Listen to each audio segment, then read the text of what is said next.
사랑하는 여러분, 여러분들은 혹시 다른 사람과 자신을 자주 비교하지는 않습니까? 저는 아직 나와 다른 사람과 비교하는 것에서 완전히 자유했다고는 말할 수 없습니다. 단지 노력을 할 뿐입니다. 법정 스님의 내가 사랑한 책에서 읽은 행복의 6가지 비결을 여러분들에게 소개하려고 합니다. 그 첫째는 다른 사람과 자신을 비교하지 않는 데 있다는 것입니다. 사람은 각자 자기 몫의 삶이 있는데 남과 비교하니까 기가 죽고 불행해지고 시기심과 질투가 생긴다는 것입니다. 사람은 각자 이 세상에 하나밖에 없는 독립된 존재라고 하는 것입니다. 누구와도 비교할 수 없는 절대적인 존재라는 것입니다. 자신을 다른 사람과 비교해서도 안 되지만 누군가와 대화를 나눌 때에도 상대방을 남과 비교한다면 그 대화는 설득력보다는 오히려 감정만을 상하게 하고 관계가 나빠질 수 있다는 것입니다. 행복의 둘째 비결은 자신이 좋아하는 일을 하는 것입니다. 사람은 자신이 좋아하는 일을 할 때 행복해집니다. 누가 무슨 소리를 하든 남에게 해를 끼치지 않는 한 자신이 좋아서 하는 일은 좋은 일이라는 것입니다. 세 번째 행복의 비결은 집과 채소밭을 갖는 것이라고 합니다. 채소밭을 갖고 흙을 가까이 하며 살아있는 생명을 가꾼다든가 생명 가진 것을 아끼고 사랑하는 것은 참으로 행복해질 수 있다는 것입니다.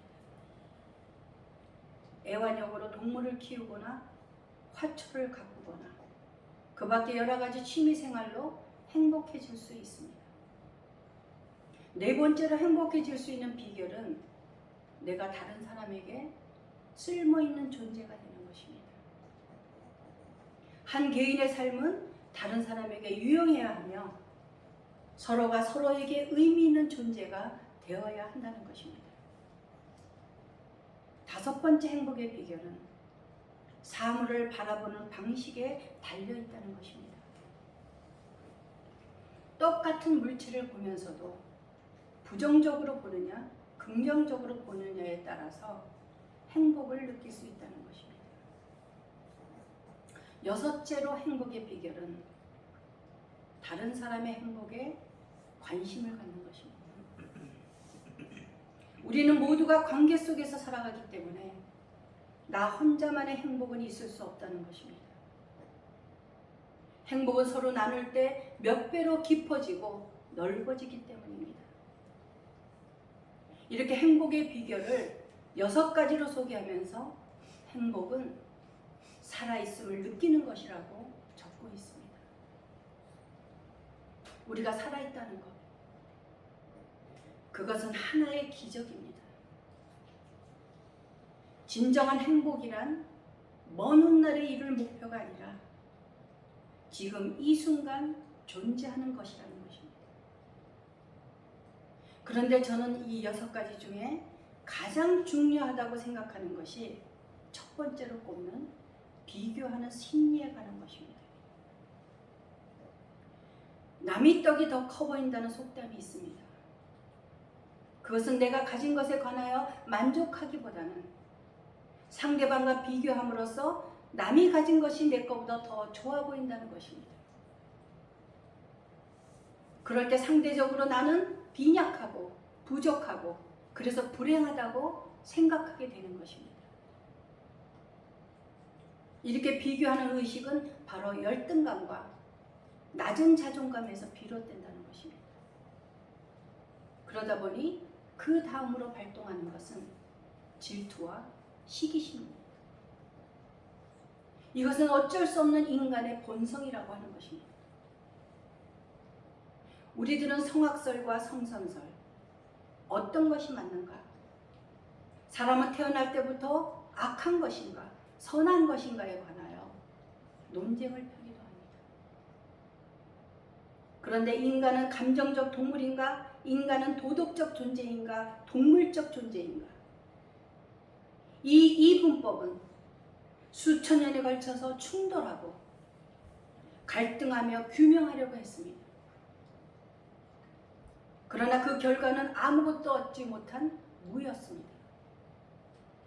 인간은 그 어떤 한 가지 요소만의 존재가 아니라 그 두 가지를 다 공유하는 존재라는 것입니다. 학자들도 이것을 정확하게 발표하지 못하고 결국 현대 철학에서는 이분법을 폐기하는 것입니다. 사랑하는 여러분, 우리들은 늘 두 가지 중에 어떤 것이 좋으냐 나쁘냐를 질문하곤 합니다. 리차드 로우 신부님은 불멸의 다이아몬드라는 책에서 에고 중심적인 이분법적 사고방식이 경쟁과 갈등, 비극의 근본 원인이라고 말하고 있습니다.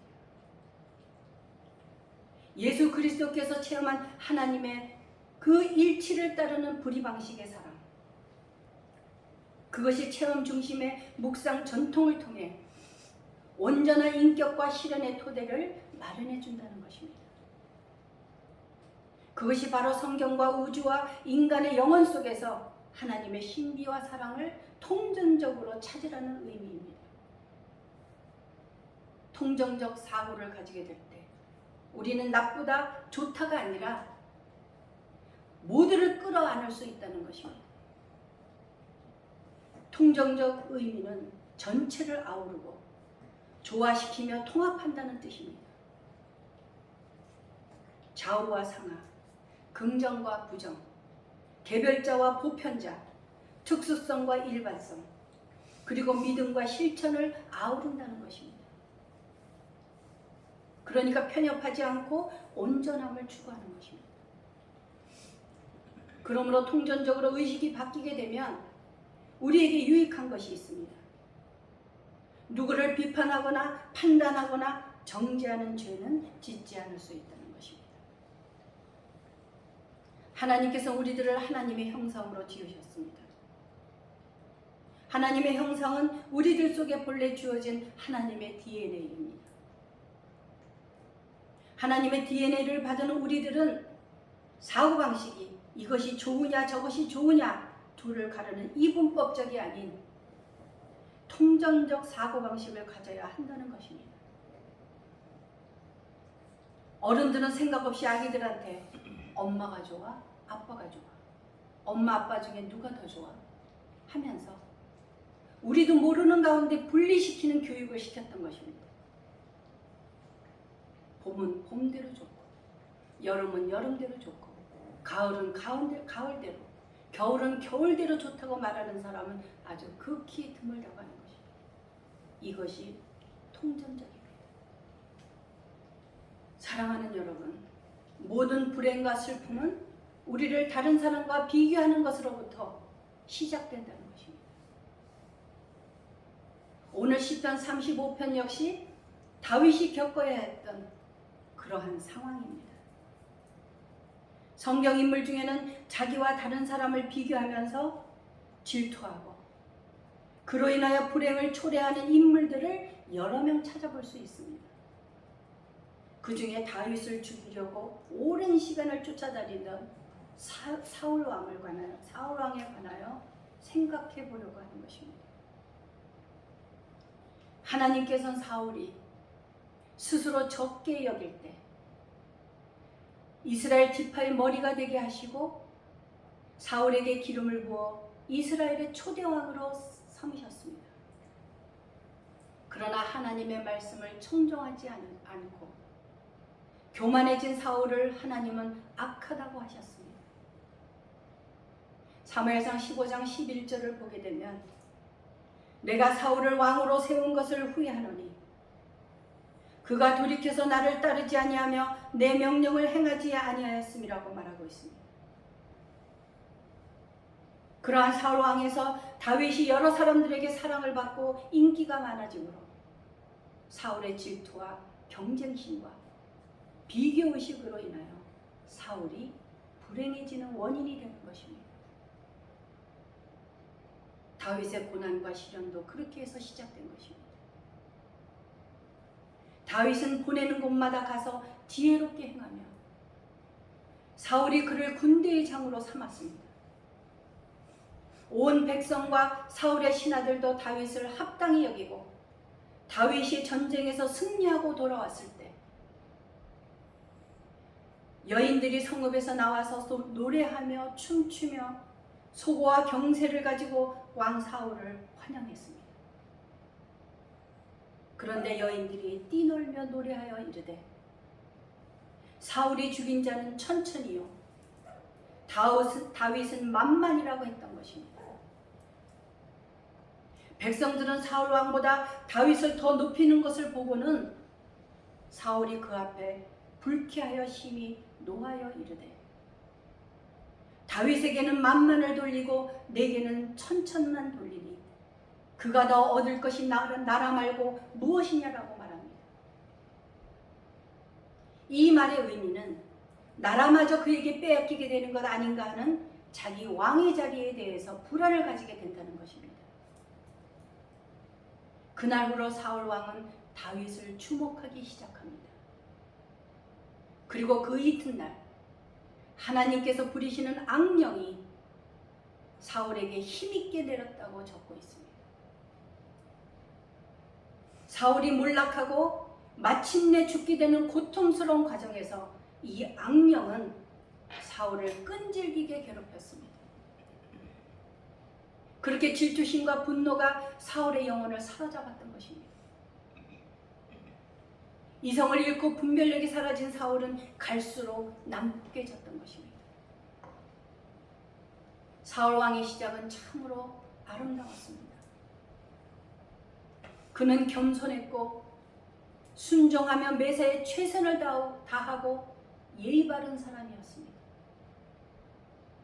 그런데 그의 인생에 악한 사탄의 영이 역사하면서 미움과 시기와 질투로 불안과 두려움으로 사로잡혔던 것입니다. 18장 12절에 보면 여호와께서 사울을 떠나 다윗과 함께 계심으로 사울이 그를 두려워하였다고 말합니다. 여러분은 사무엘 상하를 한번 정독해 보십시오. 다윗과 사울과 하나님의 이야기에 아마도 푹 빠지게 될 것입니다. 우리가 매주 시편으로 설교를 하고 있으니 그동안 한번 읽어보시면 하나님께서 주시는 좋은 교훈을 많이 얻게 될 것입니다. 여러분은 이렇게 비교하는 데에서부터 비롯되는 질투와 시기, 이것이 얼마나 무섭다는 것을 명심해야 합니다. 사울은 다윗을 죽이려고 쫓아다니면서 국력을 다 소모하였습니다. 그는 길보아 전투에서 최후의 일전을 벌이다가 결국은 자결을 하게 됩니다. 사울이 스스로 목숨을 끊은 것은 그에게 하나님을 향한 믿음이 없음을 드러내는 궁극적 표현이었던 것입니다. 사랑하는 여러분,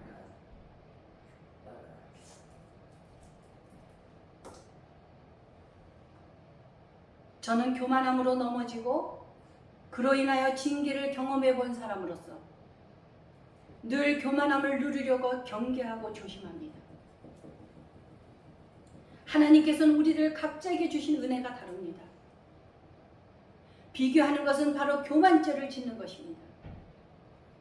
여러분은 모든 일이 형통할 때나 조금 일이 잘 된다 싶을 때 더욱 조심해야만 합니다. 자신도 모르게 자랑하게 될 때 아무리 가까운 사람일지라도 질투와 시기심을 발동하게 만드는 것이 되는 것이기 때문입니다. 자랑하는 것은 서로에게 좋은 것이 아닙니다. 입을 다물어야 합니다. 자기도 교만해지고 남에게도 죄를 짓게 만드는 것이 되는 것이기 때문에 오늘 다윗이 본문 7절에서 이렇게 말합니다. 그들이 까닭 없이 나를 잡으려고 그들의 그물을 웅덩이에 숨기며 까닭없이 내 생명을 해하려고 함정을 파싸우니. 여러분, 다윗의 입장에서 보면 자기가 당하는 일에 까닭이 없다는 것입니다. 까닭없이를 반복하면서 이유를 모르겠다는 것입니다.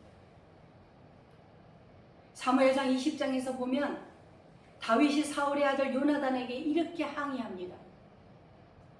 내가 무슨 못할 일을 하였느냐? 내가 무슨 몹쓸 일이라도 하였느냐? 내가 자네의 아버지께 무슨 잘못을 저질렀기에 아버님이 이토록 나의 목숨을 노리느냐라고 합니다. 그러나 사울의 입장에서는 까닭이 있다는 것입니다. 다윗의 인기가 자기보다 많았다는 것이 그 이유였습니다. 질투와 시기가 얼마나 무서운가에 관한 좋은 예화가 있습니다. 한 농부가 염소와 나귀를 기르고 있었습니다. 주인은 무거운 짐을 묵묵히 잘 나르는 나귀를 매우 사랑했습니다. 염소는 주인의 이런 태도가 못마땅했습니다. 염소는 시기와 질투를 느껴서 나귀를 해칠 계략을 꾸몄습니다. 나귀야, 너처럼 불쌍한 동물도 없을 거야. 주인은 내게 힘든 일만 시키니 이런 억울한 일이 어디 있겠니? 내가 한 가지 꾀를 가르쳐 주지 하고 염소는 나귀의 귀에 입을 대고 속삭였습니다. 짐을 싣고 개울을 건널 때 자꾸 넘어지렴. 그러면 주인은 내 몸이 쇠약한 줄 알고 다시는 힘든 일을 시키지 않을 거야.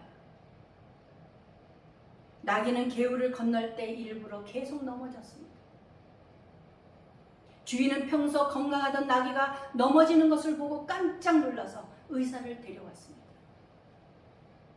의사는 나귀의 기력이 약해졌으니 염소의 간을 먹이면 금방 낫는다고 일러주었습니다. 주인은 즉시 염소를 잡아 나귀를 치료했습니다. 사랑하는 여러분, 시기와 질투는 부메랑 같은 것입니다. 시기와 질투의 희생자는 바로 자신이 된다는 것입니다.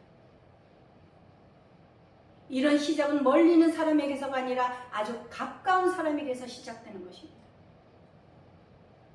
멀리 있는 사람이나 내가 모르는 사람에게는 비교 대상도 되지 않고 질투와 시기도 하지 않는 것입니다. 다윗은 14절에서 그것을 말하고 있습니다. 내가 나의 친구와 형제에게 행한 같이 그들에게 행하였으며 내가 몸을 굽히고 슬퍼하기를 어머니를 곡함같이 하였도다. 그러나 그렇게 가까운 사람에게 공격을 받고 있다는 것입니다. 그러면서 다윗은 자신의 억울함을 호소하며 처지를 원망하다가 탄원 기도로 하나님께 나아가는 것입니다. 자신이 받고 있는 공격과 고통을 호소하면서 그들을 심판해주고 정의를 실현해주기를 기도하는 것입니다. 그리고는 주님께서 공정하게 그 상황을 처리해 주실 것을 확신하면서 하나님이 의로우신 분이심을 찬양하게 되는 것입니다. 사랑하는 여러분, 이유 없이 미움을 받은 한 사람이 있습니다. 예수 그리스도이십니다. 요한복음 15장 23절부터 25절까지 예수님께서 이렇게 말씀하십니다. 나를 미워하는 자는 또 내 아버지를 미워하느니라. 내가 아무도 못한 일을 그들 중에서 하지 아니하였더라면 그들에게 죄가 없었으려니와 지금은 그들이 나와 내 아버지를 보았고 또 미워하였도다. 그러나 이는 그들의 율법에 기록된 바 그들이 이유 없이 나를 미워하였다 한 말을 응하게 하려 함이라. 예수님은 자신이 메시아이며 하나님의 아들임을 증명하기 위하여 많은 기적을 행하시고 셀 수 없이 많은 말씀을 하셨습니다. 그러나 사람들은 전투적인 태도로 죄를 사랑하고 구주를 거절하였던 것입니다. 사랑하는 여러분, 어리석고 미련한 사람들은 몇 마디 대화를 해보면 알 수 있습니다. 예를 들면 두려움 없이 함부로 말하는 사람이 그렇습니다. 그럴 때마다 심히 안타깝고 하나님 앞에 오히려 제가 두려워지곤 합니다. 하나님이 두려우면 절대로 그렇게 말을 함부로 할 수 없기 때문입니다. 그런데 믿음이 없기 때문에 어리석고 무지한 것입니다. 자기 감정대로 말하고 싶은 대로 내뱉는 말이 얼마나 무섭고 두려운 것인가를 모르는 것입니다. 그는 자기의 형제들에 관하여 허물을 이야기하며 습관적으로 비판하고 비난하며 심지어 저주를 합니다. 그러나 그 순간 자기는 의로운 자가 되고 심판자가 되는 것입니다. 자기가 하나님의 자리에 앉아 있다는 것을 모른다는 것입니다. 사랑하는 여러분, 여러분이 형제나 이웃을 자기 잣대로 비판하고 정죄하고 그렇게 하고 싶을 때 여러분이 하나님의 자리에 앉았다는 것을 기억하십시오. 그것은 무서운 죄입니다. 자신을 남과 비교하면서 짓는 죄, 남을 저주하고 심판하는 죄, 그 저주는 부메랑같이 자기에게로 돌아온다는 것입니다. 그 교만함을 어찌하면 좋겠습니까? 저는 이번 주 중에 젊은 40대 초반에 죽은 조카 장례식에 다녀왔습니다. 누워있는 시신 앞에서 얼굴을 바라보며 입관 예배를 드렸습니다. 부활의 소망이 있는 그리스도인들이 장례식에서 흘리는 눈물은 믿지 않는 사람이 흘리는 눈물과는 의미가 다른 것입니다. 유가족들의 슬픔을 함께 느끼면서 다시는 볼 수 없다는 이별의 눈물인 것입니다. 그 자리는 언젠가 우리의 자리가 될 것입니다. 그렇다고 인생이 허망하다고 느끼는 것으로 끝나서는 안 됩니다. 인생을 어떻게 살아야 하는가를 생각하면서 사는 우리들이 되어야 합니다. 남과 비교하는 것은 여러 가지 죄를 짓게 만드는 요인이 되는 것을 기억하십시오. 오늘 하나님께서 우리에게 주시는 교훈은 다른 사람과 자기를 비교하며 질투하거나 시기하지 말라는 것입니다. 하나님께서는 나는 나대로, 다른 사람들은 다른 사람대로 주신 분복이 다르다는 것입니다. 내게 주신 달란트가 다르고 내가 좋아하는 것을 극대화시키면 된다는 것입니다. 여러분이 잘하는 것이 무엇인지 찾아보십시오. 잘하는 것이 없다고 생각된다면 내가 해서 즐겁고 행복한 것이 무엇인지를 찾아보십시오. 분명히 있을 것입니다. 하나님은 공평하신 하나님이십니다. 절대 누구는 많이 주고 누구는 적게 주지 않았습니다. 그 목적과 계획이 하나님 앞에서 서로 다를 뿐입니다.